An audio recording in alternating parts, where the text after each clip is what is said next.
Hello, good afternoon. ഇന്ന് നമുക്ക് പഠിക്കാനുള്ളത് ഹ്യൂമൻ റൈറ്റിൽ സയൻസ് ആൻഡ് ടെക്നോളജിയുമായിട്ട് എന്ത് കണക്ഷനാണുള്ളത്, അല്ലെങ്കിൽ എങ്ങനെയാണ് നമുക്ക് സയൻസ് ആൻഡ് ടെക്നോളജിയുടെ ഹ്യൂമൻ റൈറ്റ് നമുക്ക് എൻഫോഴ്സ് ചെയ്യാൻ പറ്റുക.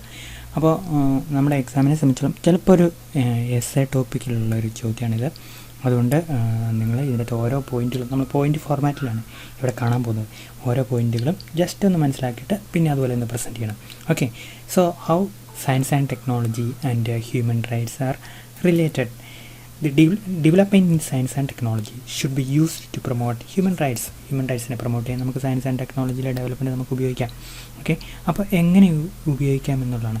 ഒരു ഉദാഹരണം പറയുകയാണെങ്കിൽ നമുക്കറിയാം സയൻസ് ആൻഡ് ടെക്നോളജിയിൽ സയൻസിൻ്റെ ഫീൽഡിൽ അല്ലെങ്കിൽ ടെക്നോളജിയുടെ ഫീൽഡിൽ ധാരാളം ഡെവലപ്മെൻറ്റ്സ് ഉണ്ട്. Like developments in transportation, in communication. Even now we are using what we can say technology. അല്ലേ, സയൻസിൻ്റെയും ടെക്നോളജിയുടെയും ഒരു ഉപയോഗം അല്ലേ നമ്മളിപ്പോൾ കണ്ടത് എവിടെ, ഈ ഓൺലൈൻ എഡ്യൂക്കേഷനിൽ നമ്മളതാണ് കാണുന്നത്. ഓക്കെ, സിമിലർലി നമുക്കിപ്പോൾ കാണുകയാണെങ്കിൽ നമ്മുടെ കോവിഡ് അതിൻ്റെ വാക്സിൻ അത് നമുക്ക് സയൻസ് ആൻഡ് ടെക്നോളജിയാണ് അല്ലേ. അപ്പോൾ സയൻസ് ആൻഡ് ടെക്നോളജി നമ്മൾ പണ്ടത്തെ ഓരോ ദിവസവും നമ്മുടെ ജീവിതത്തെ ഭയങ്കരമായിട്ട് ഇൻഫ്ലുവൻസ് ചെയ്തുകൊണ്ടിരിക്കുക. അതുകൊണ്ട് തന്നെ നമുക്ക് ഹ്യൂമൻ റൈറ്റിലും സയൻസ് ആൻഡ് ടെക്നോളജിക്ക് അതിൻ്റേതായ റോളുകളുണ്ട്. ഒരു സെക്കൻഡ് ഞാൻ മുകളിലോട്ട് മാറ്റിക്കോട്ടെ. ഈ സ്ക്രീൻ ഭയങ്കരമായിട്ട് വെട്ടുന്നതുകൊണ്ട് താഴോട്ട് മാറ്റിക്കഴിഞ്ഞാൽ അത് കുറയുമെന്ന് എനിക്ക് തോന്നുന്നത്. ഓക്കെ, ആദ്യത്തെ പേജുകളിലൊക്കെ ഉള്ളൂ. So coming back to the introductory part, we are going to see how science and technology is influencing or how human right can be enforced through the use of science and technology. Okay, so here we are seeing that improvement in transportation, communication, mobile phone, internet, etc., and including medicine, the most important one, helps to improve human rights, human life, human standard of living, and as well as human rights. Okay, and rights regarding our movement using transportation, right regarding education like online education facilities, right regarding communication, telephone, etc., health, medicine, etc. So all those facilities provided by science and technology help us to improve as well as to ensure human right. Okay, so from that angle you should interpret as well as substantiate the connection between science and technology and human right. Okay, അപ്പോൾ human റൈറ്റും science and technology തമ്മിലുള്ള connection എങ്ങനെയാണ് നമ്മൾ പലപ്പോഴും ചിന്തിക്കും. ഇതെങ്ങനെ ഈ രണ്ട് ഡിഫറൻറ്റ് സബ്ജക്റ്റ് നമ്മൾ കണക്ട് ചെയ്യപ്പെടുന്നത്. അപ്പോൾ ഇങ്ങനെയാണ് എൻ്റെ കണക്ഷൻ. നമ്മളത് എക്സാമിൽ മനസ്സിലാക്കുമ്പോഴത്തേക്കും പ്രസൻറ്റ് ചെയ്യുമ്പോഴത്തേക്കും സയൻസ് ആൻഡ് ടെക്നോളജി നമുക്ക് ജീവിതത്തിൽ പല കാര്യങ്ങളും നമുക്ക് കൊള്ളിക്കാം. അപ്പോൾ ഉദാഹരണം പറയുകയാണെങ്കിൽ എന്താണ്, നമ്മൾ കണ്ടല്ലോ എഡ്യൂക്കേഷന് വേണ്ടി സയൻസ് ആൻഡ് ടെക്നോളജി നമ്മുടെ ബെറ്റർ ലിവിങ് സ്റ്റാൻഡേർഡ് ഇൻഷുർ ചെയ്യാൻ വേണ്ടി നമുക്ക് സയൻസ് ആൻഡ് ടെക്നോളജി ഉപയോഗിക്കാം. അപ്പോൾ എഡ്യൂക്കേഷന് വേണ്ടി നമുക്ക് ഉപയോഗിക്കാം. അതുപോലെ തന്നെ നമ്മൾ കണ്ടു എന്താണ്, നമുക്ക് ട്രാൻസ്പോർട്ടേഷന് വേണ്ടി ഉപയോഗിക്കാം, കമ്മ്യൂണിക്കേഷന് വേണ്ടി ഉപയോഗിക്കാം, ഹെൽത്ത് ഫെസിലിറ്റീസിന് വേണ്ടി, അല്ലെങ്കിൽ മെഡിസിനും നമ്മുടെ സയൻസ് ആൻഡ് ടെക്നോളജിയുമായിട്ട് ബന്ധപ്പെട്ട നമുക്ക് എന്തൊക്കെ റൈറ്റ് ഉണ്ടോ, നല്ലപോലെ ജീവിക്കാനുള്ള റൈറ്റ്, നല്ല വിദ്യാഭ്യാസം കിട്ടാനുള്ള റൈറ്റ്, ഒരിടത്തു നിന്ന് വേറൊരിടത്തേക്ക് പോകാനുള്ള റൈറ്റ്, നമ്മുടെ ആളുകളുമായിട്ട് സംവേദനം നടത്താനുള്ള റൈറ്റ് ഫോണിൽ കൂടെ, അങ്ങനെയുള്ള റൈറ്റ് എൻഫോഴ്സ് ചെയ്ത് നമുക്ക് സയൻസ് ആൻഡ് ടെക്നോളജി ഭയങ്കര റോളുണ്ട്. അതാണ് കാണുന്നത്. The invention of internet has changed our life. ശരിയല്ലേ, നമ്മുടെ ജീവിതം തന്നെ ഇൻ്റർനെറ്റിൻ്റെ സ്വാധീനം ഭയങ്കരമാണ് നമ്മുടെ ജീവിതത്തിൽ. നമുക്കറിയാം നമ്മൾ കമ്മ്യൂണിക്കേഷൻ എന്ന് പറയുന്നത് ഇൻഡിവിജ്വൽ കമ്മ്യൂണിക്കേഷനാണോ പേഴ്സണൽ കമ്മ്യൂണിക്കേഷനാണോ നമുക്ക് ഭയങ്കരമായിട്ട് മാറിപ്പോകും. ശരിയല്ലേ, ഈ അടുത്ത കാലങ്ങളിൽ നിങ്ങൾ നോക്കിയോ, ന്യൂസ് പേപ്പറുകളെല്ലാം റോള് കുറഞ്ഞു. എല്ലാവരും സ്വന്തമായിട്ട് വെബ്സൈറ്റ് തുടങ്ങുക, എല്ലാവരും സ്വന്തമായിട്ട് ന്യൂസ് പോർട്ടലുകൾ തുടങ്ങുക. അതുപോലെ നമ്മൾ മെയിൻ സ്ട്രീം മീഡിയകൾ നിലനിൽപ്പിന് വേണ്ടിയിട്ട് പോരടിക്കുക. അവർക്ക് നിലനിൽപ്പില്ല. മെയിൻ സ്ട്രീം മീഡിയ എന്ന് പറഞ്ഞാൽ നമ്മൾ കാണുന്ന കേബിൾ ടി വി ഇല്ലേ, പത്രങ്ങളുടെ അവസ്ഥ ഈ കോവിഡിൻ്റെ കാലത്ത് എങ്ങനെയാണ്, എത്ര പേര് പത്രം വായിക്കുന്നുണ്ടെന്ന് ആലോചിച്ച് നോക്കിയോ. ശരിയല്ലേ, പത്രം ഒരു കോമഡിയാണെന്ന് ചിലപ്പോൾ തോന്നിക്കാണില്ല. നമുക്ക് ഏതെങ്കിലും ഒരു പത്രം വായിക്കണമെങ്കിൽ അവരുടെ വെബ്സൈറ്റിൽ പോയിട്ട് അന്നേരം ലൈവായിട്ട് അപ്ഡേറ്റ് നടന്നുകൊണ്ടിരിക്കും. ഇത് ഇന്നലെ രാത്രി 10 മണിക്ക് അടിച്ച ന്യൂസ് ഇന്ന് രാവിലെ 2 മണി അല്ലെങ്കിൽ രാവിലെ ഒരു 9 മണിക്ക് അല്ലെങ്കിൽ 8 മണിക്ക് അല്ലെങ്കിൽ 6 മണിക്ക് നമുക്ക് കിട്ടുക. ആ സമയത്ത് ആ ന്യൂസ് അപ്ഡേറ്റ് ഓൾറെഡി നമ്മുടെ മൊബൈലിൽ കൂടെ നമുക്ക് കിട്ടിക്കൊണ്ടിരിക്കും. അപ്പം പത്രങ്ങളിലെ ജീവിതം ലൈഫ് എക്സ്പയർ ആയിക്കൊണ്ടിരിക്കുക. ഇതുപോലെ തന്നെയാണ് നമ്മൾ കേബിൾ ടി വിയിൽ നമുക്ക് കിട്ടുന്ന ന്യൂസ് പ്രസൻറ്റേഷൻ എത്ര പൂറാണ് നമ്മൾ ചിലപ്പോഴും ചിന്തിച്ച് കാണും അല്ലേ. അതിനേക്കാളും നല്ല സൂപ്പറായിട്ട് ന്യൂസ് പല പോർട്ടലുകളും നമുക്ക് തരുന്നുണ്ട്. അപ്പോൾ ഇങ്ങനെ നമ്മൾ നോക്കുകയാണെങ്കിൽ അപ്പോൾ അത് ഇൻ്റർനെറ്റ് വഴിയാണ്. ഇൻ്റർനെറ്റും മൊബൈൽ ഫോണും എല്ലാം നമുക്ക് ലൈഫിൽ ഭയങ്കര മാറ്റങ്ങളാണ് കൊണ്ടുവന്നത്. Okay, change our life. Understood? At the same time, it is creating human right problems like privacy violations, atrocities, etc. അപ്പോൾ ഇങ്ങനെ നമ്മൾ നോക്കുകയാണെങ്കിൽ അതേസമയം നമ്മൾ നോക്കുകയാണെങ്കിൽ വേറൊരു റൈറ്റിൽ അതിൻ്റെ ഒത്തിരി പ്രശ്നങ്ങൾ വരുന്നുണ്ട്. പ്രശ്നങ്ങൾ അനുഭവിച്ചറിഞ്ഞവരായിരിക്കും നിങ്ങളൊക്കെ, ഞാനും ഒക്കെ. നമ്മളെല്ലാം അങ്ങനെയാണ്. ഇതിൻ്റെ ഇൻ്റർനെറ്റിൽ കൂടെ നമുക്ക് നമ്മളൊരു പോസ്റ്റ് ഇട്ട് അതിൻ്റെ അടുത്ത് ഒരു പൊട്ട കമൻറ്റ് ഇട്ട് ഇനി അതിനിപ്പോൾ ഏറ്റുപിടിച്ച് സമൂഹം അല്ലേ എന്ത് വേണം കിട്ടാൻ എന്നുള്ള പോസിറ്റീവ് കമൻറ്റുകൾക്ക് ലൈക്കില്ല, നെഗറ്റീവ് കമൻറ്റുകൾക്ക് ലൈക്കും കമൻറ്റും ഷെയറും എല്ലാം കൂടെ അങ്ങ് വരുക. ശരിയല്ലേ? ഇത് society like always what we can say negative comments. So negativity create ചെയ്യുന്ന ഒരു സമൂഹമാണ് ചുറ്റുമുള്ളത്. അത് നമ്മുടെ ഒരു സമൂഹത്തിൻ്റെ പ്രശ്നമാണ്. അപ്പോൾ നമ്മൾ നെഗറ്റീവ് ന്യൂസ് നിങ്ങൾ ശ്രദ്ധിച്ച് നോക്കൂ, ഓരോ ആപ്പും നിങ്ങൾക്ക് കൊണ്ടുവന്ന ന്യൂസ് പുഷ് നോട്ടീസായിട്ട് വരും. ശരിയല്ലേ? അപ്പോൾ അവിടെ നിങ്ങൾക്ക് കിട്ടുന്ന ന്യൂസൊക്കെ നല്ലതാണോ? അല്ല. ഏറ്റവും കൂടുതൽ ഷെയർ ചെയ്യും, ഏറ്റവും കൂടുതൽ പുഷ് നോട്ടീസും കിട്ടുന്നത് ഏറ്റവും സെൻറ്റിമെൻ്റലിനേക്കാൾ ഉപരി സമൂഹത്തിൽ ഇഷ്ടപ്പെടാത്ത വാർത്തകളല്ലേ നോക്കിയാൽ. വളരെ നല്ല വാർത്തകൾ നമുക്ക് അങ്ങനെ വരാറുണ്ടോ? ഇല്ല. കാരണം സമൂഹത്തിൻ്റെ പ്രിഫറൻസ് അനുസരിച്ചാണ് പത്രക്കാർ ന്യൂസ് ഇടുന്നത്. അല്ലാതെ പത്രക്കാരുടെ മാത്രം പ്രശ്നമല്ല, സമൂഹം ഇതാണ് പ്രിഫർ ചെയ്യുന്നത്. അപ്പോൾ അങ്ങനെയുള്ള നെഗറ്റീവ് ന്യൂസ് കൂടുതൽ കൊണ്ടിരുന്നു. അതുപോലെ ഡിഫെയിമിങ് ഇൻഡസ്ട്രി, ഡിഫെയിമിംഗ് എന്ന് പറഞ്ഞാൽ അറിയാം, ഡിഫാമേഷൻ നാണം കെടുത്തുന്ന വ്യവസായം എന്ന് പറഞ്ഞൊരു വ്യവസായം വരെയുണ്ട്. അപ്പോൾ നമ്മൾ നമ്മൾ ഫേസ്ബുക്കിലൊക്കെ ആണെങ്കിൽ ഒരു സെക്കൻഡ് ഞാൻ അഡ്മിറ്റ് ചെയ്യട്ടെ. ഫേസ്ബുക്കിലൊക്കെ ആണെങ്കിലും അല്ലെങ്കിൽ യൂട്യൂബിലൊക്കെ ആണെങ്കിലും ഇവിടെ വന്ന വിവാദങ്ങളൊക്കെ നിങ്ങൾ ശ്രദ്ധിച്ചിട്ട് കാണുമല്ലോ. നമ്മളൊന്നും അറിയില്ലാത്ത ആൾക്കാരൊക്കെ ഇതിൻ്റെ എന്തൊക്കെ കാര്യങ്ങളാണ് ചെയ്തുകൊണ്ടിരിക്കുന്നത്. ശരിയല്ലേ? അവരൊക്കെ ഒറ്റയടിക്ക് പ്രശസ്തയാവുക. അപ്പോൾ ഇത് ഡിഫാമേഷൻ എന്ന് പറഞ്ഞാൽ ഭയങ്കര ഒരു പ്രശ്നമാണ്. മനുഷ്യനെ നാണം കെടുത്തി വാർത്തകൾക്ക് വ്യൂവർഷിപ്പ് ഉണ്ടാവുക. അപ്പം നാണം കെടുത്തുന്ന വാർത്തകൾക്കാണ് ആളുകൾ കേൾക്കാനുള്ളൂ. അങ്ങനെയുള്ള വ്യൂസ് കൂട്ടുക, എന്നിട്ട് അതിലുപരി എന്താ പറയുക കൂടുതൽ സബ്സ്ക്രൈബേഴ്സിനെ മേടിക്കുക. ഇപ്പോൾ ഇതിനു വേണ്ടിയുള്ള മത്സരത്തിനുള്ളിൽ ഒരു ഡിഫാമേഷൻ ഇൻഡസ്ട്രി തന്നെ ഇവിടെ ഉണ്ടായിട്ടുണ്ട്. നിങ്ങൾ ശ്രദ്ധിച്ച്, ഞാൻ ആരെക്കുറിച്ചൊന്നും പറയുന്നില്ല. ചില പത്രക്കാർ ആളുകളെ തന്നെ ഉപയോഗിച്ചു, റിപ്പോർട്ടർമാരെ തന്നെ ഉപയോഗിച്ച് എന്തിനു വേണ്ടിയിട്ട് ചില ആൾക്കാരെ പിടിച്ച് വേണ്ടാത്ത രീതിയിൽ പിടിച്ച് ന്യൂസ് ഉണ്ടാക്കാൻ വേണ്ടിയിട്ട്. നിങ്ങൾ അറിഞ്ഞു കാണും, ഞാൻ അതിനെക്കുറിച്ച് ഹിൻഡ് ചെയ്യേണ്ടില്ല. നമ്മൾ എങ്ങോട്ടായി പോകുന്നതെന്നുള്ളതാണ്. ഓക്കെ, ഈ സയൻസ് ആൻഡ് ടെക്നോളജിയുടെ ഗുണമാണ്, ദോഷമാണ് നമ്മളിവിടെ കാണുന്നത്. അതിൻ്റെ ഗുണവശങ്ങൾ നമ്മൾ നേരത്തെ കണ്ടു. അപ്പോൾ ഇതിൻ്റെ ദോഷവശങ്ങൾ എത്രമാത്രം മോശമാണ് അത് ഈവൻ അതിൻ്റെ നമ്മളൊക്കെ അനുഭവിച്ചുകൊണ്ടിരിക്കുന്നതാണ്. So the invention of internet it has changed our life. Privacy violations, ശരിയല്ലേ? എന്തെല്ലാം നമ്മൾ ശ്രദ്ധിച്ച് കാണും. ഒരു വാട്സാപ്പിലൊരു ചാറ്റ് ആരുമായിട്ട് ചെയ്യാൻ പറ്റുമോ? ആ ചാറ്റിൻ്റെ സ്ക്രീൻഷോട്ട് എടുത്ത് ഷെയർ ചെയ്ത് വിടും. പ്രൈവസിയെക്കുറിച്ച് ആരും റെസ്പെക്റ്റ് ചെയ്യില്ല. അതുപോലെ തന്നെ നമ്മൾ ഫോണിൻ്റെ റെക്കോർഡ് ചെയ്തിട്ട് പബ്ലിക് മീഡിയ ഇടും. നമ്മളല്ലാത്ത ഒരാൾ നമ്മുടെ സ്ക്രീൻഷോട്ടോ നമ്മുടെ ഫോണിൻ്റെ റെക്കോർഡിങ്ങോ കിട്ടിക്കഴിഞ്ഞാൽ അയാളെ സംബന്ധിച്ചോളം നമ്മളെ റെസ്പെക്റ്റ് ചെയ്യേണ്ട ഒരു കാര്യമില്ല തേർഡ് പാർട്ടിക്ക്. ശരിയല്ല? അയാളത് സമൂഹത്തിൽ ഇടും, പിന്നെ അത് ഭയങ്കരമായിട്ട് അങ്ങ് സ്പ്രെഡ് ചെയ്യും, ആൾക്കാർക്ക് ഭയങ്കര ബുദ്ധിമുട്ടും ഉണ്ടാകും. അപ്പോൾ നമ്മൾ ഭയങ്കര ശ്രദ്ധിച്ചിരിക്കേണ്ട കാര്യമാണ്. പേഴ്സണലായിട്ട് നമുക്കുണ്ടാകുന്ന റിസ്കിനെ കുറിച്ച് ഞാൻ ഈ പറഞ്ഞുകൊണ്ടിരിക്കുന്നത്. സയൻസ് ആൻഡ് ടെക്നോളജി നല്ലതാണെങ്കിലും അതിനെ എത്രമാത്രം കസ്റ്റമൈസ് ആയിട്ട് യൂസ് ചെയ്യാൻ നമ്മൾ ഓരോരുത്തരും ബാധ്യസ്ഥരാണെന്നുള്ളതാണ്. നമുക്കുണ്ടാകുന്ന റിസ്ക്. എല്ലാ ഗൂഗിൾ ഫോണിലും ആൻഡ്രോയിഡിൻ്റെ ഫോണിലും ഓട്ടോമാറ്റിക് റെക്കോർഡിംഗ് കപ്പാസിറ്റി ഉണ്ട്. ഐഫോണിൽ അത് പറ്റുമല്ലോ കേട്ടോ. ഐഫോണിൽ റെക്കോർഡ് ചെയ്യാൻ പറ്റില്ല. ഐഫോൺ റെക്കോർഡ് ചെയ്യണമെങ്കിൽ ഒരാഴ്ച 750 രൂപ കൊടുക്കണം. അപ്പോൾ പക്ഷേ വേറൊരാൾ റെക്കോർഡ് ചെയ്ത് കഴിഞ്ഞാൽ ഐഫോണിൽ അതിന് വാണിംഗ് വരും. ഈ ഫോൺ റെക്കോർഡ് ചെയ്യപ്പെടുന്ന വാണിംഗ് വരും. അപ്പോൾ പ്രൈവസി വയലേഷൻ എന്ന് പറഞ്ഞൊരു ഭയങ്കര, അതിൻ്റെ വില എത്രയാണെന്ന് നിങ്ങൾക്ക് അറിയത്തില്ല. അത്രമാത്രം നമ്മൾ പ്രൈവസി ആയിട്ട് നടത്തുന്ന ചാറ്റുകൾ അല്ലെങ്കിൽ അങ്ങനെയുള്ള സംഭവങ്ങളൊക്കെ. അതുപോലെ അട്രോസിറ്റി പുറത്തേക്ക് വിടും. അതുപോലെ അട്രോസിറ്റീസ്, ഇപ്പോൾ ഉദാഹരണം പറയുകയാണെങ്കിൽ ഐസിസ് ഇറാഖിൽ നടത്തിയ അട്രോസിറ്റീസ് എല്ലാം നമുക്ക് നെറ്റിൽ കൂടെ കാണാൻ പറ്റും. എത്ര മോശമാണ് കുട്ടികളാണ് കാണുന്നത്. ശരിയല്ലേ? ഐസിസ് നടത്തിയ പ്രവർത്തനങ്ങളൊക്കെ, ക്രൂരമായ പ്രവൃത്തികളൊക്കെ നമ്മൾ പലപ്പോഴും ഈ ഓപ്പൺ ഇൻ്റർനെറ്റിൽ വിടുക. അത് റെസ്ട്രിക്റ്റ് ചെയ്യാൻ ആർക്കും പറ്റുന്നില്ല. അപ്പോൾ അതൊക്കെ എങ്ങനെ ഇടേണ്ട കാര്യമുണ്ടോ? ഇല്ല. Hence human right value should be kept while we adopt scientific progress. നമ്മൾ ശാസ്ത്രത്തെ ഭയങ്കരമായിട്ട് ഉപയോഗിക്കുന്നുണ്ട്. പക്ഷേ ശാസ്ത്രത്തെ ഉപയോഗിക്കുന്നത് മനുഷ്യാവകാശങ്ങൾ. അത് മനുഷ്യാവകാശങ്ങൾ എന്താണ്? ജീവിക്കാനുള്ള അവകാശം, മാന്യതയോടെ ജീവിക്കാനുള്ള അവകാശം ഒരു മനുഷ്യാവകാശമാണ്. ജീവിക്കാനുള്ള അവകാശം, നല്ല ആരോഗ്യം ഉണ്ടാകാനുള്ള അവകാശം, നല്ല വിദ്യാഭ്യാസം കിട്ടാനുള്ള അവകാശം, ശരിയല്ലേ? നല്ല അറിവ് കിട്ടാനുള്ള അവകാശം. ഇതൊക്കെ നമുക്ക് തരാൻ സയൻസ് ആൻഡ് ടെക്നോളജിക്ക് ബാധ്യതയുണ്ട്. പക്ഷെ അതല്ല കൂടുതലും നടക്കുന്നത്. അപ്പോൾ ആ ടോപ്പിക്കാണ് നമ്മളിവിടെ കൈകാര്യം ചെയ്യുന്നത്. Following are the main issues related to human rights and science and technology. നമ്മളിനി കാണാൻ പോകുന്നത് എന്നാണെന്നറിയോ? ഈ സയൻസ് ആൻഡ് ടെക്നോളജിയുമായിട്ട് ബന്ധപ്പെട്ട് എന്തെല്ലാം ഹ്യൂമൻ റൈറ്റ് ഇഷ്യൂസാണുള്ളത്, അല്ലെങ്കിൽ ഹ്യൂമൻ റൈറ്റിനെ പ്രൊട്ടക്റ്റ് ചെയ്യും സയൻസ് ആൻഡ് ടെക്നോളജി എത്രമാത്രം വലിയ റോളുണ്ട്, അതാണ് കാണുന്നത്. ഇത് രണ്ട് ആംഗിൾ നമുക്ക് കാണാം. സയൻസ് ആൻഡ് ടെക്നോളജി, ഐൻസ്റ്റീൻ പറഞ്ഞു സയൻസിൻ്റെ ഞാൻ കണ്ടുപിടിച്ച ശാസ്ത്രീയ വിജ്ഞാനം അതിനെ ആളുകളെ കൊല്ലാൻ വേണ്ടി ഉപയോഗിച്ച്, എനർജി ഉപയോഗിക്കാൻ വേണ്ടിയിട്ടാണോ, ഉണ്ടാക്കാൻ വേണ്ടി അല്ല. സയൻസ് ആൻഡ് ടെക്നോളജിയെ മോശമായിട്ട് ഉപയോഗിക്കുന്നതിൽ ഏറ്റവും കൂടുതൽ കൺസേർഡ് ആയിട്ടുള്ള വ്യക്തിയായിരുന്നു ഐൻസ്റ്റീൻ. അപ്പോൾ നമ്മൾ നോക്കുകയാണ് സയൻസ് ആൻഡ് ടെക്നോളജിയുമായിട്ട്, ഹ്യൂമൻ റൈറ്റുമായിട്ട് ബന്ധപ്പെട്ട് സയൻസ് ആൻഡ് ടെക്നോളജിക്ക് എന്തെല്ലാം കണക്ഷൻസാണുള്ളത്. Okay, 1 second. അപ്പോൾ ഒന്നാമത്തെ പോയിൻറ്റ് ജനറ്റിക് പേറ്റൻറ്റിങ്. ഓക്കെ. ജെനറ്റിക് എന്ന് പറഞ്ഞാൽ ജീൻ എന്ന് പറഞ്ഞാൽ നമ്മുടെ DNA, നമ്മുടെ കോഡാണ്, നമ്മുടെ ക്യാരക്ടറിൻ്റെ, നമ്മുടെ ബോഡിയുടെ കോഡാണ് ജീൻ എന്ന് പറയുന്നത്, അല്ലേ? ആരാണത് കണ്ടുപിടിച്ചത്? നമുക്കറിയാമല്ലോ, അല്ലേ? വാട്സൺ ആൻഡ് ക്രിക്ക് 1950 കണ്ടുപിടിച്ചു. ഒരു മനുഷ്യൻ്റെ അടിസ്ഥാന സവിശേഷത അവൻ്റെ ജീനാണ്. അപ്പോൾ നമുക്ക് നമ്മുടെ കുട്ടി ഉണ്ടാകുമ്പോഴത്തേക്കും നമ്മളെപ്പോലെ ഇരിക്കുമ്പോൾ നമ്മുടെ ജീനാന്ന് നമ്മൾ പറയും, അല്ലേ? നമ്മുടെ DNA അതിനകത്തുണ്ട്, അല്ലേ? DNA ടെസ്റ്റൊക്കെ നടത്തും പിതൃത്വമൊക്കെ അവകാശപ്പെടാൻ വേണ്ടിയിട്ട്, അല്ലെങ്കിൽ അത് ടെസ്റ്റ് ചെയ്യാൻ വേണ്ടിയിട്ട്. അപ്പോൾ ജെനറ്റിക് പേറ്റൻറ്റിങ് എന്ന് പറഞ്ഞാൽ അറിയാം, അത് നമുക്ക് ഒരിക്കലും ഇപ്പോൾ അതൊന്നും ആയിട്ടില്ലാത്തൊരവസ്ഥയാണ്. ഇപ്പോൾ ഏറ്റവും യേശുദാസിനെ പോലെ സ്വരത്തിൽ ഒരാൾ പാടട്ടെ, ലതാ മങ്കേഷ്കറിനെ പോലെ ആണെങ്കിൽ അവരുടെ ജീൻ പ്രകാരമുള്ള ഒരാളെ സൃഷ്ടിച്ചാൽ പോരെ. അങ്ങനെ ആ ജീൻ സെലക്ട് ചെയ്ത് നമ്മൾ ട്രാൻസ്പ്ലാന്റ് ചെയ്യുമ്പോഴത്തേക്കും നമുക്ക് അതുപോലൊരു കുട്ടിയായി വരും, ശരിയല്ലേ?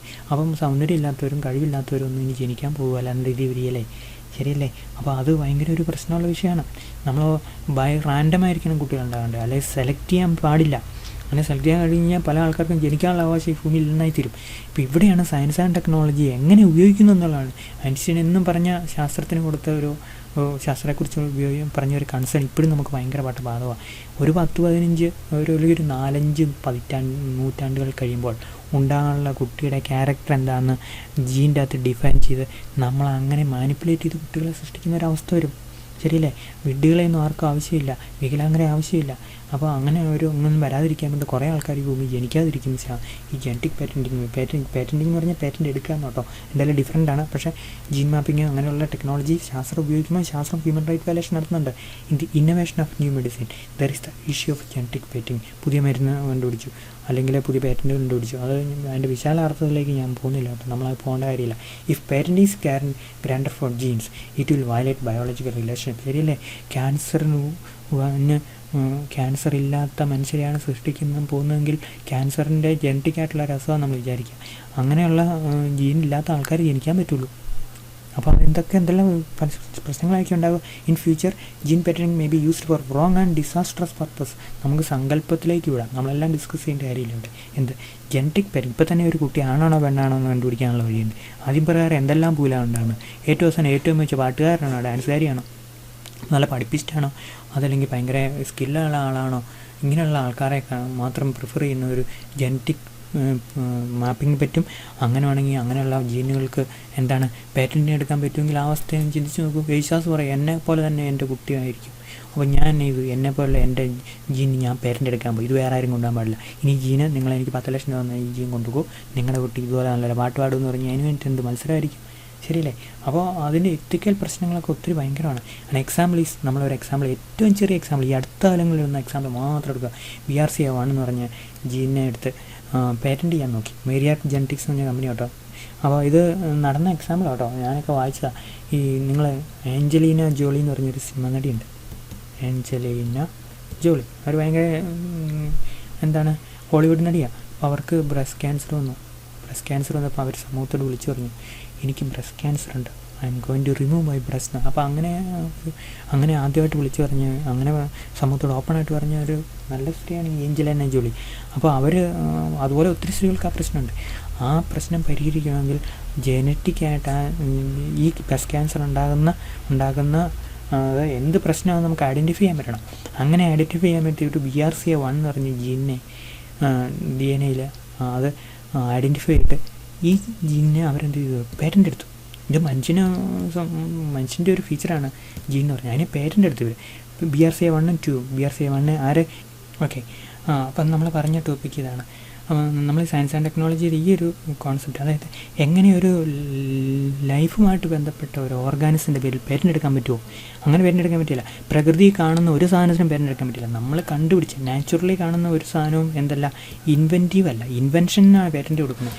പേറ്റൻ്റ് എന്തിനാണ് കൊടുക്കുന്നത്? ഇൻവെൻഷനാണ് കൊടുക്കുന്നത്, കണ്ടുപിടുത്തങ്ങൾക്കാണ് കൊടുക്കുന്നത്. ഒരു സെക്കൻഡ് ഞാൻ ഇപ്പോൾ വരാവേ.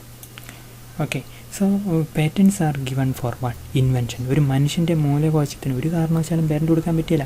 പക്ഷേ ആ പേറ്റൻറ്റിന് കൊടുത്താൽ മാത്രമേ ഈ ജീനെ ഐഡൻറ്റിഫൈ ചെയ്തതിന് പേറ്റൻ്റ് എടുത്താൽ മാത്രമേ നമുക്ക് ഈ ഈ അസുഖത്തിനുള്ള മരുന്ന് കണ്ടുപിടിക്കാൻ പറ്റുള്ളൂ. അതാണ് ഈ മിരിയാഡ് ജെനറ്റിക്സ് പറഞ്ഞത്. അവർ പറഞ്ഞ് ഈ ജീനിന് പേറ്റൻ്റ് എടുത്ത് ഞങ്ങളതിനെ റിസർച്ച് നടത്തി അതിൻ്റെ പ്രശ്നങ്ങൾ എന്താണത് ബ്രസ്റ്റ് ക്യാൻസർ ഉണ്ടാക്കുന്ന എലമെൻറ്റ് എന്നതിന് ഞങ്ങൾ ടെസ്റ്റ് ചെയ്തിട്ട് ലാബറട്ടറി ഇട്ട് ഞങ്ങൾ ആവശ്യത്തിന് എക്സ്പെരിമെൻറ്റേഷൻ നടത്തിയാൽ മാത്രമേ ഞങ്ങൾക്ക് ഇതിന് മരുന്ന് കണ്ടുപിടിക്കാൻ പറ്റുള്ളൂ. ഇവർ പറഞ്ഞു. ഏറ്റവും അവസാനം അവർ കേസ് കോടതി പോയി. കോടതി എന്നിട്ട് ഒന്നിനെതിരെ 2 വോട്ടിന് ജഡ്ജിമാർ പറഞ്ഞു ഈ പേറ്റൻ്റ് കൊടുത്തേക്കെന്ന് പറഞ്ഞു. അപ്പോൾ ലോകമെല്ലാം ഞെട്ടി. ഒരു മനുഷ്യൻ്റെ DNA ആദ്യമായിട്ടാണ് പേറ്റൻ്റ് കൊടുക്കുന്നത്. നമ്മൾ കണ്ടുപിടിച്ച ഒരു മെഷീൻ പേറ്റൻ്റ് കൊടുക്കും, ഒരു എന്താ പറയുക ഏതെങ്കിലും ടെക്നോളജി പേറ്റൻ്റ് കൊടുക്കും. പക്ഷേ ഒരു ജീൻ എങ്ങനെയാണ് പേറ്റൻ്റ് കൊടുക്കുന്നത്? അങ്ങനെ പേറ്റൻ്റ് കൊടുത്തു. ഏറ്റവും അവസാനം പിന്നീട് സുപ്രീം കോടതി ആ കേസ് ഒന്നോടെ വന്ന് സുപ്രീം കോടതി ഒന്നിനെതിരെ 2 വോട്ടുകൾക്ക് ഈ പേറ്റൻ്റ് നിഷേധിച്ചു. അപ്പം ജീനിന് പേറ്റൻ്റ് എടുക്കാൻ പറ്റും എന്നുള്ളതാണ് ശാസ്ത്രത്തിന് ഞെട്ടലോടെ മനസ്സിലായ ഒരു സത്യം. അപ്പോൾ അമേരിക്കയിലാണ് എല്ലാത്തിൻ്റെയും ഡെവലപ്മെൻറ്റ് ആദ്യം നടക്കുക. അമേരിക്കയിൽ ശാസ്ത്രം ഇങ്ങനെ മുമ്പോട്ട് പോയപ്പം ഈ ജീനിന് പേറ്റൻ്റ് എടുക്കാൻ പറ്റുമെങ്കിൽ ഈ ശാസ്ത്രം സ്വന്തം ജീനിന് പേറ്റൻ്റ് എടുക്കാൻ പറ്റുമല്ലോ, അതും പേറ്റൻ്റ് എടുക്കില്ല. നമ്മളൊക്കെ നമ്മുടെ ഏതെങ്കിലും പോസിറ്റീവ് ഫീച്ചറാണെങ്കിൽ പേറ്റൻ്റ് എടുക്കാൻ പറ്റുമല്ലോ. ഇത് വേറൊരു സംഭവം എന്താണെന്ന് പറയുക, നമുക്ക് സ്റ്റെം സെൽ റിസർച്ച് എന്ന് പറയും. സ്റ്റെം സെൽ എന്ന് പറഞ്ഞ് നമ്മൾ തന്നെ ഒരു എംബ്രിയോണിക് സ്റ്റേജിൽ നമ്മളൊരു ഒരു എഗ്ഗ് ഒരു സ്ത്രീ ഡൊണേറ്റ് ചെയ്തിട്ട് എന്നിട്ടൊരു കുട്ടി പോലെ ഉണ്ടായിട്ട് ആ കുട്ടിയുടെ ബാക്കി കാര്യങ്ങളൊന്നും ഡെവലപ്പ് ചെയ്യില്ല. പകരം എന്തെന്ന് അറിയാം, ബോഡിയുടെ ഏതെങ്കിലും ഒരു പാർട്ട് മാത്രം ഡെവലപ്പ് ചെയ്യും. വൃക്കയെന്ന് വേണമെന്ന് വിചാരിച്ചു. അങ്ങനെ വൃക്ക മാത്രം ഡെവലപ്പ് ചെയ്ത് വൃക്ക ട്രാൻസ്പ്ലാന്റേഷൻ നടത്തും. അപ്പോൾ ഇതൊരു വ്യവസായമല്ലേ, വൃക്കയ്ക്ക് ഭയങ്കര ഡിമാൻഡാണല്ലോ. അപ്പോൾ ഇങ്ങനെ ഒരു മനുഷ്യൻ്റെ ഒരു കുട്ടിക്ക് മുഴുവൻ ജനിക്കാനുള്ള അവകാശമില്ലേ, വൃക്കയായിട്ട് മാത്രം ജനിക്കാനുള്ള അവകാശം എന്ന് പറഞ്ഞാൽ ഭയങ്കര മോശമല്ലേ. അത് ഹ്യൂമൻ റൈറ്റിൻ്റെ ഒരു വയലേഷനാണ്. അപ്പോൾ ഇങ്ങനെ പോയി കഴിഞ്ഞാൽ ഓരോരോ ഓർഗൻ ട്രാൻസ്പ്ലാന്റ് ചെയ്യാൻ വേണ്ടി നമുക്ക് എന്ത് വേണ്ടി വരികയില്ല, നമുക്ക് നിലവിലുള്ള ആൾക്കാരെയും നമ്മൾ മേടിക്കുകയില്ല. പകരം നമ്മൾ എന്ത് ചെയ്യും, ബോഡീനെ അങ്ങനെ സ്വീകരിക്കും. അത് എത്തിക്കലായിട്ട് തെറ്റാണ്. സ്പേം സ്വീകരിച്ചു, ഹൂസെറ്റിലേക്ക് വന്നു, പിന്നെ ആ ബോഡിയെ സ്പേമിനെ ഫെർട്ടിലൈസ് ചെയ്തു. ഒരു ജീവനാകുന്നതിന് പകരം ഒരു പർട്ടിക്കുലർ ഓർഗൻ മാത്രമായിട്ട് ഡെവലപ്പ് ചെയ്തു. ബ്ലഡ് സെൽ നമ്മളുടെ ഹൃദയത്തിൻ്റെ ഒരു വാൽവ മസിൽ സെല്ലായിട്ട് ഡെവലപ്പ് ചെയ്തു. ഇത് അവിടെ കൊണ്ട് ട്രാൻസ്പ്ലാന്റ് ചെയ്ത് വെച്ചു. ഇത് എത്തിക്കലി ശരിയാണോ? ഒരു മനുഷ്യൻ്റെ ജനിക്കേണ്ട കുട്ടിയല്ലേ അല്ലേ? അപ്പോൾ അതങ്ങനെ ശാസ്ത്രം അങ്ങനെ ഒരു ഹ്യൂമൻ റൈറ്റ് വയലേഷൻ അവിടെ നടത്താൻ പാടില്ല. അപ്പോൾ സ്റ്റെം സെൽ റിസർച്ച് ഭയങ്കര കോൺട്രവേഴ്സിയാണ്. അപ്പോൾ ഒരു ഹ്യൂമൻ റൈറ്റിൻ്റെ വയലേഷനാണ്. നമ്മൾ നന്നായിട്ട് നമുക്ക് ഉപയോഗിക്കാൻ പറ്റും, മോശമായിട്ട് നമുക്ക് ഉപയോഗിക്കാൻ പറ്റും. നമ്മൾ ഒരിക്കലും മോശമായിട്ട് ഉപയോഗിക്കാൻ പാടില്ല. ഇനി നമ്മൾ രണ്ടാമത് കാണുന്നത് എന്താ പറയുക, accidents and leaks from labs causes virus outbreak. നമ്മൾ കാണുമോ, നമുക്കിപ്പം വേറൊന്നും ഓർത്തിരിക്കേണ്ട കാര്യമില്ല. ഇപ്പോഴത്തെ നമ്മുടെ അവസ്ഥ, നമുക്ക് കൊറോണ വൈറസ് ചൈനയിൽ നിന്നുള്ള ലീക്ഡ് വൈറസ് ആണെന്ന് ശാസ്ത്രം എല്ലാം പറഞ്ഞു. അപ്പം അതിൻ്റെ എന്നിട്ട് ഒത്തിരി ആൾക്കാർ പറഞ്ഞു ലീക്ഡ് അല്ല എന്ന് പറഞ്ഞു. ലീക്ഡ് അല്ല, അവിടെ വവ്വാലിൽ നിന്ന് ഒന്നാണ്, അവിടെ നിന്ന് ഒന്നാണ്, ഇവിടുന്ന് വവ്വാലിലുള്ള വൈറസ് തന്നെയാണ്. ഇവിടെ ലാബിൽ സൂക്ഷിച്ചത് ലാബിൽ നിന്ന് ആക്സിഡൻ്റ് ആക്കി പുറത്തേക്ക് പോയി ചെയ്തത്. അങ്ങനെ എന്തുകൊണ്ടാണ് ലോകം അങ്ങനെ ചൈനയെ കുറ്റപ്പെടുത്താത്തത്? കാരണം ലോകത്തിലെ എല്ലാ രാജ്യങ്ങളിലും ലാബുകളുണ്ട്, അവിടെ എല്ലാം വൈറസിനെ സൂക്ഷിച്ചിട്ടുണ്ട്. പക്ഷേ അതിനെ സേഫായിട്ട് സൂക്ഷിക്കാനുള്ള പ്രോട്ടോക്കോൾ ഇവിടെ പാലിച്ചില്ല. നമ്മൾ ചൈനീസ് കമ്മോഡിറ്റി ചീപ്പാന്ന് പറയുന്നത് ഇവർ ആ പ്രോട്ടോക്കോൾ പാലിച്ചില്ല. പ്രാപിക്കാത്തതുകൊണ്ട് പുറത്തു നിന്ന് നമ്മളെല്ലാം അനുഭവിക്കുന്ന ദുരിതം എത്രമാത്രമെന്ന് വിചാരിച്ചു. അപ്പോൾ ശാസ്ത്രം അവരവരുടെ ഒരു കാര്യം കൈകാര്യം ചെയ്യുമ്പോഴല്ലോ സൂക്ഷ്മതയോടെ കൈകാര്യം ചെയ്യണം. അല്ലെങ്കിൽ നമുക്കിപ്പം പറ്റിയ ഹ്യൂമൻ റൈറ്റ് വയലേഷൻ സംഭവിച്ചുകൊണ്ടിരിക്കുന്നത്. എന്നിട്ട് അത് ഒരു വ്യവസ്ഥയ്ക്ക് എതിരായതുകൊണ്ട് ഇപ്പം ചൈനയിലെ വുഹാനിലെ ലാബ് പിടിക്കപ്പെട്ട് കഴിഞ്ഞാൽ ലോകത്തിലെ പല ലാബുകളും പിടിക്കപ്പെടും. ഇപ്പം വുഹാനിൽ അവർ വൈറസിനെ സൂക്ഷിക്കാൻ വേണ്ടി പാകിസ്ഥാനിലോടും കൂടെ കൊണ്ടുപോയേക്കുക. പാകിസ്ഥാൻ അത് വേണമെങ്കിൽ ബയോളജിക്കൽ വെപ്പണായിട്ട് ഉപയോഗിക്കാം. ശരിയല്ലേ?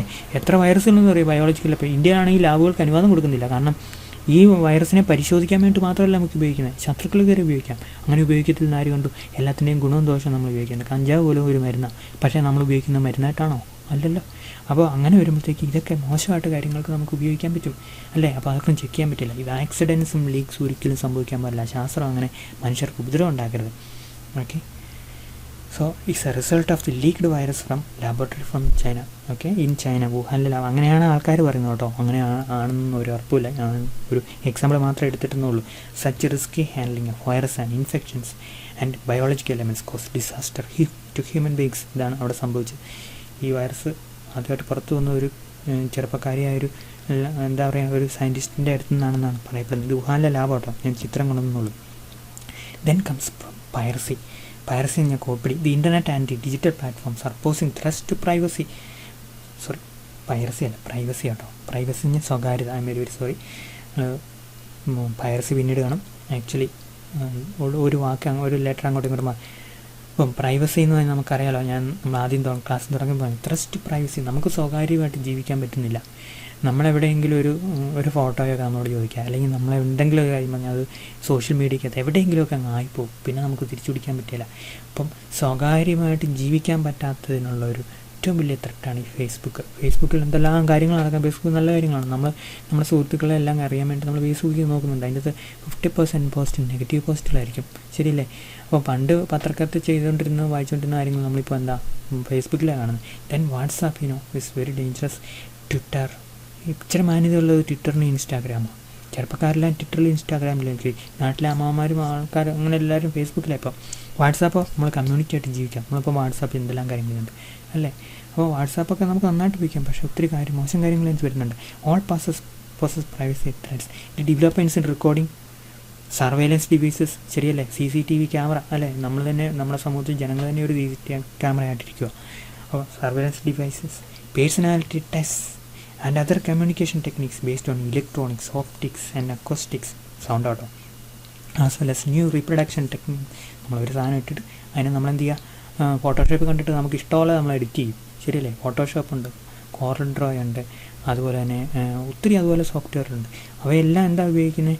FCP, പ്രീമിയർ, ഇതെല്ലാം ഉപയോഗിക്കുന്നതിന് നല്ലതിന് ഉപയോഗിക്കും, മോശത്തിന് ഉപയോഗിക്കും. അപ്പം വ്യക്തികളുടെ റൈറ്റിനെ, പ്രൈവസി പോലുള്ള കാര്യങ്ങളെ എൻഗൾഫ് ചെയ്യുന്ന ചില കാര്യങ്ങൾ ഇവിടെയുണ്ട് ഈ ടെക്നോളജി. അപ്പോൾ consider change the ways in which privacy should be protected, ശരിയല്ലേ? പ്രൈവസി എങ്ങനെ പ്രൊട്ടക്റ്റ് ചെയ്യുന്നത്? ഈ ടെക്നോളജിയൊക്കെ ഉപയോഗിക്കാൻ നമ്മൾ സൂക്ഷിച്ച് ഉപയോഗിച്ചേ പറ്റുള്ളൂ, സമൂഹം അങ്ങനെ സൂക്ഷിച്ച് ഉപയോഗിച്ചേ പറ്റുള്ളൂ. Then depiction of violation, false news and illegal activities. ഏറ്റവും കൂടുതൽ ഫാൾസ് ന്യൂസ്.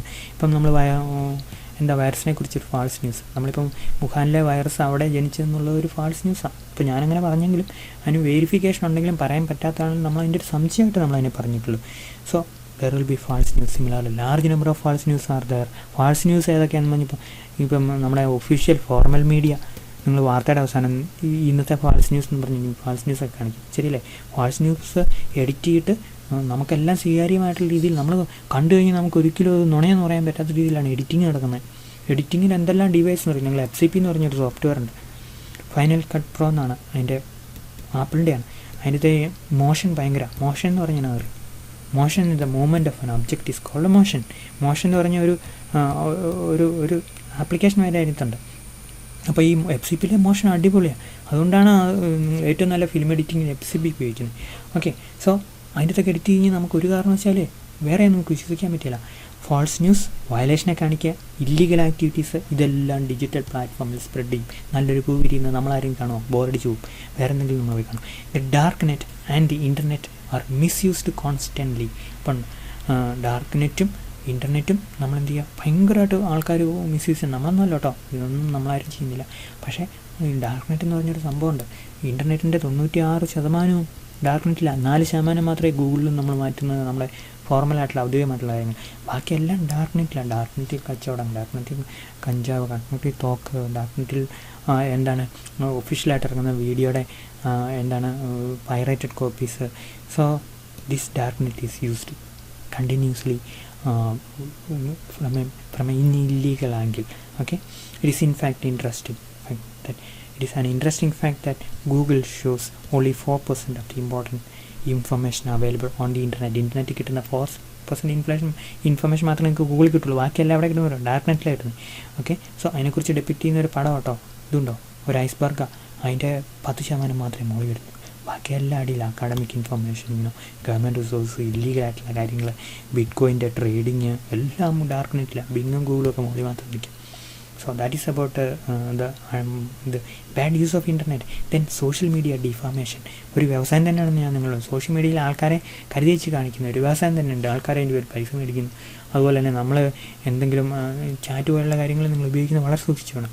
അതുപോലെ തന്നെ നമ്മളെപ്പോഴും ഉപയോഗിക്കുന്നത് നമ്മൾ വീഡിയോ കോൾ പോലുള്ള സാധനങ്ങൾ ഉപയോഗിച്ചിട്ട് അത് ആൾക്കാർ എടുത്ത് അത് പിന്നെ പിന്നെ പൈസയ്ക്ക് വേണ്ടി നമ്മളോട് ബാർഗെയിൻ ചെയ്യും. അങ്ങനെ ഒത്തിരിയെല്ലാം പത്രത്തിൽ നമ്മൾ വായിച്ച് കേട്ടിട്ടില്ലേ? സോ സോഷ്യൽ മീഡിയ ഡിഫാമേഷൻ, നമ്മളെ ബ്ലാക്ക് മെയിൽ ചെയ്ത് പൈസ മേടിക്കുന്നത്, അങ്ങനെ ഒത്തിരി ആൾക്കാരുണ്ട്.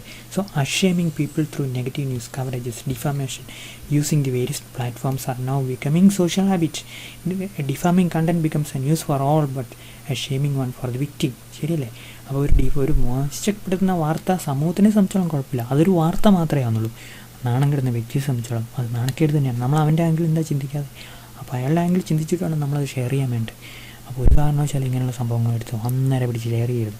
Okay, the legal protection against the defamation industry is almost nil in the current context. Okay, ഇന്നത്തെ ഈ വ്യവസായത്തിൽ, ഇന്നത്തെ ഈ കാഴ്ച സൊസൈറ്റിയിൽ അതിനൊരു പ്രൊട്ടക്ഷൻ ഇല്ല. Even formal media have started this trend while competing with social media in the hunt of വ്യൂവർഷിപ്പിന് വേണ്ടി ഇങ്ങനെയുള്ള നെഗറ്റീവ്സ് എത്രമാത്രം പ്രൊഡ്യൂസ് ചെയ്യുന്നുണ്ട് ആൾക്കാർ, അതെല്ലാവരും ക്ലിക്കിങ് ചെയ്യുന്നുണ്ട്. So defamation and social media, you should not share fake news. All these are negative elements related to science and technology when you are dealing with what? Human rights. മനുഷ്യൻ്റെ അടിസ്ഥാനാവകാശം പാർപ്പിടവും വസ്ത്രവും ഭക്ഷണം മാത്രമല്ല, മാന്യതയോടെ ജീവിക്കുക എന്നുള്ളതും കൂടെ കൂടി. അതിന് നമ്മളെ സമൂഹം അനുവദിച്ചിട്ടില്ല, അത് ഒരു ഹ്യൂമൻ റൈറ്റ് വയലേഷനാണ്. Okay, so the right to life, article 21 നമുക്ക് പഠിച്ചാണ്. റൈറ്റ് ടു ലൈഫ് എന്നുള്ള ആർട്ടിക്കിൾ 21 പഠിച്ചു. നമ്മളെ ജയിലിലെടുത്ത് പിടിച്ച് തോന്നുപോലെ ഇടരുന്നുള്ള ആർട്ടിക്കിൾ 22 പഠിച്ചു. In science that science, biology, medicine as well as technology, gene technology, nuclear technology etcetera can determine the influence birth and death. നമുക്കറിയാലോ, കുട്ടിയാണോ പെണ്ണാണോ, അല്ല കുട്ടിക്ക് എന്തെങ്കിലും പ്രശ്നമുണ്ടോ, ഇതെല്ലാം നമ്മൾ ജനിക്കുന്നത് നമുക്കറിയാൻ പറ്റും. ജനിക്കുന്നതിന് മുമ്പേ problems caused by abortion, in vitro fertilisation, embryo transplantation, in euthanasia techniques, untested drugs are examples. Right to life and the use of drugs.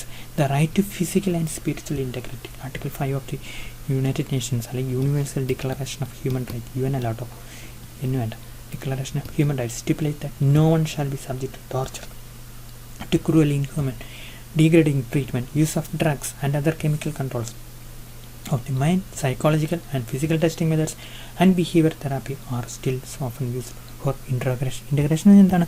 ചോദ്യം ചെയ്യും. ആളുകളെ ചോദ്യം ചെയ്യുമ്പോഴത്തേക്കും ടോർച്ചർ എന്തെല്ലാം ഉണ്ട്, ശരിയല്ലേ? ഡ്രഗ്സ് ഉപയോഗിക്കും, വൈദ്യുതി, എന്തെല്ലാം കാര്യങ്ങൾ, സയൻസിൻ്റെ ഒത്തിരി സംഭവങ്ങളുണ്ട് നമുക്കറിയാൻ മേലാഞ്ഞിട്ടാണ്. അപ്പം അതൊക്കെ ഉപയോഗിച്ചിട്ടുണ്ടെന്നറിയോ? ചോദ്യം ചെയ്യുക കള്ളനെ, അവനെ കഷ്ടപ്പെടുത്തിയിട്ട് അവൻ്റെ നിന്ന് സത്യം പുറത്തെടുത്ത് കൊണ്ടുവരാൻ വേണ്ടിയില്ല. അപ്പോൾ അങ്ങനെയുള്ള സംഭവങ്ങൾ ഉപയോഗിക്കരുത്. Chemical weapon. Okay, the right to freedom of opinion, expression and the right to information. നമുക്ക് റൈറ്റ് ടു ഇൻഫർമേഷൻ ഉണ്ട്, റൈറ്റ് ടു ഒപ്പീനിയൻ ഉണ്ട്, right to expression. Development of micro electronic communication technology have changed conditions in which we right this rights are exercised. നമുക്കിപ്പം എന്താണ്, നമുക്ക് അഭിപ്രായം പ്രകടിപ്പിക്കാനുള്ള സ്വാതന്ത്ര്യമുണ്ട്. എന്നും കൊണ്ട് നമ്മൾ ഇഷ്ടമില്ലാത്ത ആൾക്കാർക്ക് കയറിയോ അല്ലെങ്കിൽ സംഘടനകൾക്ക് കയറിയോ അല്ലെങ്കിൽ ഈ മറ്റ് എൻറ്റിറ്റി കയറിയുള്ള അഭിപ്രായം നമ്മൾ ഉടനെ എടുത്ത് നമ്മൾ പ്രകടിപ്പിക്കുകയോ അങ്ങനെ പാടില്ല. ഒരു കാരണവശാലും നമ്മളങ്ങനെ അഭിപ്രായത്തിന് സ്വാതന്ത്ര്യം കൊണ്ട് മോശം അഭിപ്രായം പ്രകടിപ്പിക്കാൻ പാടില്ല. ഓക്കെ, ദെൻ ഇൻഫർമേഷൻ ഉണ്ട്, അതുകൊണ്ട് നമുക്ക് എല്ലാ ഇൻഫർമേഷനും കിട്ടണമെന്നില്ല, നമുക്ക് എല്ലാ ഇൻഫർമേഷനും നമ്മൾ വാശി പിടിക്കരുത്.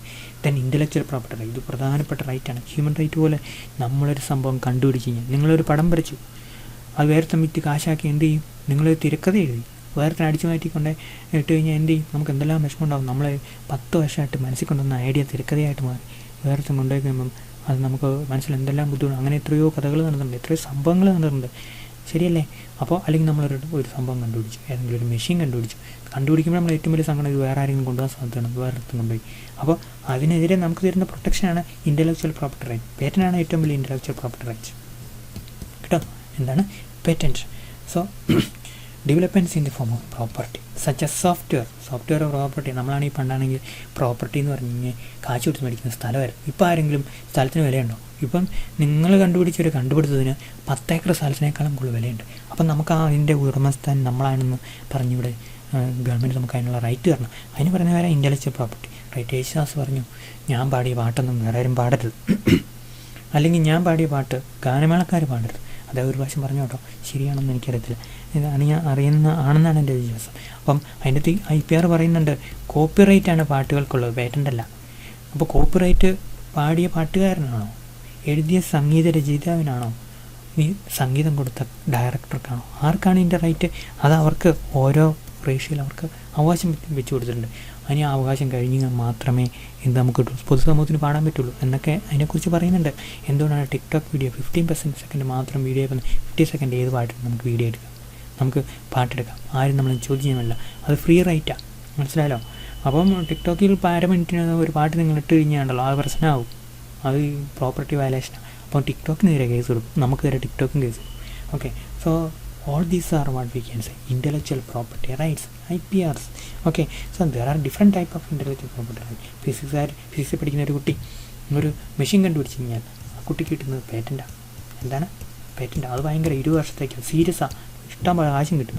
പിന്നെ നമ്മൾ സാധാരണ ഒരു പടം വരച്ച് കഴിഞ്ഞാൽ അതിന് കിട്ടുന്നത് കോപ്പി റൈറ്റാണ്, മനസ്സിലായല്ലോ? So this is the protection given by science and technology to individual, and that is also a part of human right. So we are coming to the next one, the right to work. നമുക്ക് എവിടെയും work ചെയ്യാനുള്ള right. Now we are operating in a gig economy. Gig economy എന്ന് പറഞ്ഞാൽ അറിയോ? Jig economy എന്ന് പറഞ്ഞാൽ നമ്മളെല്ലാം അങ്ങനെയാണ്. നിങ്ങൾ ഇനി ജോലി കിട്ടാൻ പോകുന്നത് അങ്ങനെയാണ്. ജിഗ് ഇക്കോണമി നമ്മൾ ഒരുത്തിൻ്റെ അടുത്ത് ഇന്ന് ജോലി ചെയ്തു, നാളെ വേറത്തിൻ്റെ ജോലി ചെയ്തു, അടുത്ത മാസം വേറത്തിൻ്റെ ജോലി ചെയ്തു. നമ്മുടെ മുതലാളി ആരാണ്? നമ്മൾ കൺസേൺഡ് അല്ല. നമ്മളൊരു ഫ്രീലാൻസറെ പോലെ പ്രവർത്തിക്കുന്നതിനാണ് ജിഗ് ഇക്കോണമി എന്ന് പറയുന്നത്. നമ്മൾ ഗവൺമെൻറ്റിൽ ഇനി ജോലി ഉണ്ടാവുമോ? 2030 ശേഷം ഗവൺമെൻറ്റിൽ നിന്ന് ജോലി ഉണ്ടാകാൻ സാധ്യത തീരെ കുറവ്. അപ്പം നമ്മൾ സ്വന്തമായിട്ട് സ്കില്ല് ആഡ് ചെയ്തിട്ട് നമ്മളെ തന്നെ പ്രൊമോട്ട് ചെയ്തിട്ട് എവിടെയെങ്കിലും ജോലി പോയി മേടിക്കണം. അപ്പോൾ നമുക്ക് ഓരോ ദിവസവും ഓരോ തരത്തിലുള്ള ശമ്പളമായിരിക്കും. So that type of situation is called a gig economy. There is no permanent employment. You have the right to work wherever you like. Okay. So then next one is right to education. Developments in communication and information technology can promote this right, but they can also create new forms of discrimination in education. അപ്പോൾ നമ്മളിപ്പോൾ ഉണ്ടല്ലോ online education നമ്മൾ നോക്കുക, Coursera, അങ്ങനെ ഒത്തിരി സംഭവങ്ങളുണ്ട്, Udemy, ശരിയല്ലേ? അവിടെയൊക്കെ പോയി നമുക്ക് വിദ്യാഭ്യാസം നേടാം. പക്ഷേ അതൊക്കെ അപ്പോൾ സയൻസ് ആൻഡ് ടെക്നോളജി എഡ്യൂക്കേഷൻ്റെ എന്താണ് സാധ്യതകൾ വർദ്ധിപ്പിച്ചെന്ന് പറയും. ഏറ്റവും നല്ല സാറിന് തൊട്ടുമുമ്പിലുള്ള കുട്ടികളെ മാത്രമല്ല പഠിപ്പിക്കാൻ പറ്റുന്നത്, ലോകത്തുള്ള ആരെ വേണമെങ്കിലും പഠിപ്പിക്കാം. ഏറ്റവും നല്ല സാറിൻ്റെ ക്ലാസ്സിൽ നിങ്ങൾക്ക് പറ്റും. എന്തുകൊണ്ടാണ്? Only because of internet, only because of several instrument. ഇപ്പോൾ ഈ സംഭവം ഇപ്പോൾ ഞാൻ നിങ്ങളിങ്ങനെ വരയ്ക്കുമ്പോൾ നിങ്ങളവിടെ ഇരുന്ന് കാണുന്നുണ്ട്. നിങ്ങൾക്ക് മൊബൈൽ ഫോണുള്ളതുകൊണ്ടാണ്, അല്ലെങ്കിൽ എനിക്ക് വരയ്ക്കാനുള്ള ഇതിൻ്റെ പേര് വാക്കുമെന്ന് കേട്ടോ, ഈ സംഭവം ഉള്ളതുകൊണ്ടാണ്. ഈ ശാസ്ത്രം നമുക്ക് തന്നേക്കുന്ന, പക്ഷേ എല്ലാവർക്കും ഇത് കിട്ടുകയില്ല, ശരിയല്ലേ? അവിടെയും ഡിസ്ക്രിമിനേഷൻ ഉണ്ട്, പാവപ്പെട്ട കുട്ടികൾക്ക് അത് കിട്ടുന്നില്ല. Okay. So then right to life and health, നമുക്ക് ജീവിക്കാനുള്ള അവകാശം, നമുക്ക് നല്ല ഹെൽത്ത് ഉണ്ടാക്കാനുള്ള അവകാശം, ഇതെല്ലാം സയൻസ് നമുക്ക് തരുന്ന. The right to have a standard of living adequate to health and wellbeing himself or his family, including food, clothing, housing and medical care are necessary. These rights are changing the scientific discoveries. Scientific and technological progress can create discrimination. ശരിയല്ലേ? ഏറ്റവും നല്ല മരുന്നൊക്കെ നമ്മൾ ഏറ്റവും കൂടുതൽ നമുക്ക് വിഷം വരുന്നപ്പോഴാണ്, വീട്ടിലൊരാൾക്ക് അസുഖം വരുമ്പോഴാണ്, കാശ് നമുക്ക് ഫുഡ് മേടിക്കാൻ കഷ്ടപ്പെടുമ്പോഴാണ് നമ്മൾ അസുഖത്തിന് വേണ്ടി മരുന്ന് മേടിക്കേണ്ടി വരുന്നത്. അപ്പോൾ നമ്മൾ വേണ്ടാന്ന് നോക്കും. റിച്ചായിട്ടുള്ള ആൾക്കാരെന്ത് ചെയ്യും? അവർക്ക് മരുന്ന് മേടിക്കും. ട്രംപിന് കോവിഡ് വന്നു, അപ്പോൾ നമുക്ക് അങ്ങനെ തന്നെ വേണമെന്ന് പലരും മനസ്സിൽ കാണും. നമ്മളെല്ലാം അങ്ങനെ കാണരുത്, അങ്ങനെ ഒരിക്കലും കാണരുത്. ഏറ്റവും വലിയ സമ്പന്നന് കോവിഡ് വന്നു എന്ത് സംഭവിക്കുന്നുള്ളൊരു കേസ് സ്റ്റഡി ആയിട്ട് നമ്മൾ ട്രംപിൻ്റെ ഇൻസിഡൻറ്റ് നമുക്ക് കാണും, ശരിയല്ലേ? റിച്ച് ആണെങ്കിൽ നമ്മൾ ഏറ്റവും നല്ല ഹോസ്പിറ്റലിൽ പോകും. നമ്മൾ റിച്ച് അല്ലാത്തതുകൊണ്ട് അസുഖം വന്നു കഴിഞ്ഞാൽ നമ്മൾ ഏറ്റവും പാവപ്പെട്ട ഹോസ്പിറ്റൽ ട്രീറ്റ്മെൻറ്റ് അതുപോലെ ആയിരിക്കും. Lack of access to medical information can also affect adversely right to health. നമുക്ക് മെഡിക്കൽ ഇൻഫർമേഷൻ ഏറ്റവും നന്നായിട്ട് കിട്ടും. ആഫ്രിക്കയിലെ അവസ്ഥ കേട്ടോ, അവിടുത്തെ കുട്ടികളെന്ന് പറയുന്നത് മരുന്നുകളൊന്നും ഇല്ലാതെ ജീവിക്കുന്നവർ, അവരെ സംബന്ധിച്ചുള്ള അതൊന്നും ഒക്കെ അവർക്ക് കിട്ടുന്നില്ല. Effectively scientific and technology products can have both negative and positive impacts. Remember, on human rights, correct legal protection and facilitating regulations are needed to better use scientific and technology for protecting human rights. Okay, അപ്പം ശാസ്ത്രത്തിൻ്റെ പുരോഗതിയെ നമ്മൾ എന്ത് ചെയ്യണം? Human റൈറ്റിനെ protect ചെയ്യുന്ന രീതിയിൽ ഉപയോഗിക്കണം. രണ്ട് രീതിയിൽ ഉപയോഗിക്കാമെന്ന് ഐൻസ്റ്റീൻ പറഞ്ഞു, ശരിയല്ലേ?